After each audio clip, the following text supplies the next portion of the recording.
ميت ابنه يعني.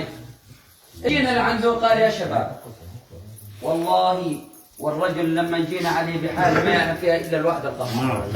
قال انا مات لي شاب قبل هالمره بحال السير وهذا الثاني والله ولا ليره. قلنا له مو مصاري، خيواي حجه، قال ولا ليره.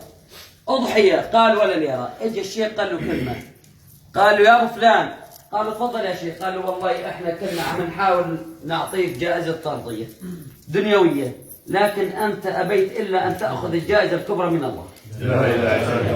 حقيقه احنا كنا عم نحاول نعطيك جوائز ترضيه دنيويه، لكن انت زلمه نبي وزكي شروال الحاضرين.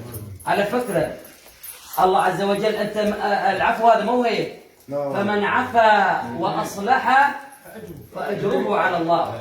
انت حولت قضيه كامله ووضعتها بجنب الله عز وجل. واخونا ورفيقك ونعم رفيق يعني، على فكره انا جاركم يعني.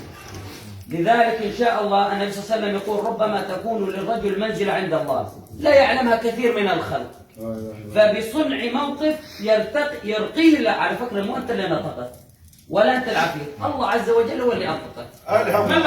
تماما، الله عز وجل هو الذي انطقك من اجل من لا يعرفك انت معروف، يعرفك ان هذا الرجل من اهل العفو، ولكن ربنا يعرفك. والله يجزيك الخير، والله موقف نحتسبه لك عند الله، وراح تربح وانت الربحان. الله يجزيكم الخير جميعا. صاحب البيت والنعم انه بيت قديم يعني.